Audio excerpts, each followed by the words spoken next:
Bali nga po, yung video na to is nakaraang araw pa po ito. Ngayon ko lang kasi din po na-upload. Pagkaalis nga ng aking mga anak na pumasok sa eskwelahan ay agad na ako nagising. Bali nga dapat ay kikilos na ako na gagawin ko na yung mga gawaing bahay.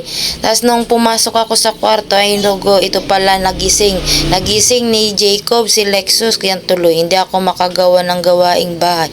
Tapos yung mga that time na mga oras na yan inantok pa talaga ako. Kaya naman nilibang-libang ko na lang muna ang aking bunso para naman ay makatulog na rin siya. Ayan na nga, humiga na ako kasi di ko na talaga mapigilan yung mata ko. Kaso nga lang naman yung bunso ko, ayaw niya talagang nakikita na nakahiga ako. Kaya kinarga ko na lang siya para hindi na rin siya umiyak. Anyways, sa mga oras na yan, kami lang tatlo ang gising. Si Maldita ko ay tulog pa. Hirap lang talaga kumilos sa gawaing bahay, lalo na kung walang mag-aantabayanan sa bunso mo. Lalo na kasi yung panganay ko ay may pasok. Kaya no choice talaga ko. Need ko talagang patulogin yung bunso ko nang sa ganun naman ay makakilos ako. Para naman yung mga gawaing bahay natin ay tuloy-tuloy at makatapos tayo. Pagdating naman kay Jacob, wala naman pong problema dyan. Dito lang talaga ako sa bunso ko nahihirapan kasi naiyak at nahabol talaga sa akin. Usual, ganun naman talaga pag mga baby, sa nanay ang habol. Pero pag lumaki na, wala na. Sa tatay na talaga hahabol. Tignan nyo naman tong isa na to kung ano nang sinasabi dito sa video. Alam niya nagbibideo ako habang pinapadede ko yung kapatid niya. Ito naman ay ubod na naman ng pasaway. Hindi naman talaga natin maiwasan ng mga bata ang ganyan. Hanggang itong si Galbo nakita niya na dumedede yung kapatid niya ay humingi rin siya ng dede. Tsaka binibigay niya sa akin yung dede niya, magpapatimpla daw siya. Ano ba tong bata na to? Pinapatulog ay tinatawanan lang ako. Bilang isang nanay, struggle lang talaga sa atin ay yung pag-aalaga sa bata. Siyempre, may mga bata din talaga na mahirap talaga patulugin, lalo na kung ayaw pa talagang matulog. Kung pinipilit lang talaga natin na patulugin. Siyempre, yun lang talaga ang tanging magagawa natin para naman tayo ay makagawa sa gawaing bahay. Tulad ko, lalo na siyempre walang kikilo sa gawaing bahay. Walang magluluto, kundi ako lang talaga. Siyempre, yung asawa ko ay nasa pamamasada at saka yung mga anak ko naman is nasa school. Habang nga nagvo-voice over ako ay bigla na lang nagising si Bunso.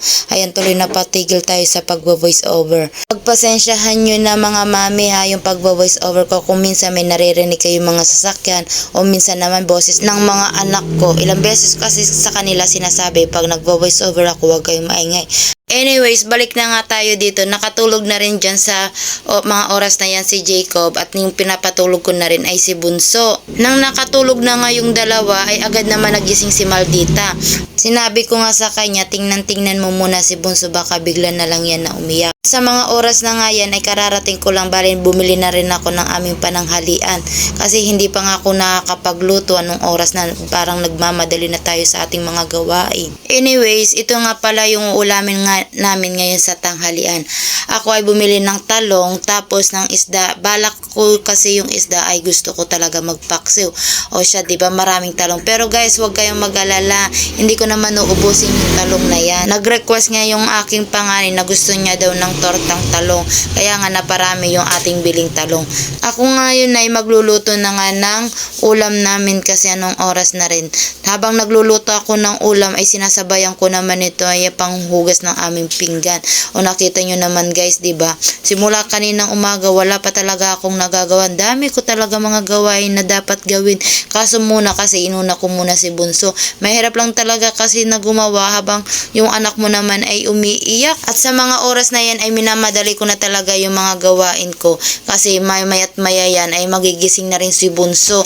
Bali guys kasi yung tulog niya lang ay tulog manok. Bali mamaya-maya niyan guys, paliliguan ko rin si Bunso para naman yung tulog niya ay mapreskuhan siya kasi ngayon sa panahon ngayon isa grabe, sobrang init talaga kaya need talaga natin paliguan si Bunso at pati na rin si Jacob. O siya mga mami, hanggang dito na lang muna for today's video. Thank you and God bless po sa lahat. Pa-like and pa-share na rin po.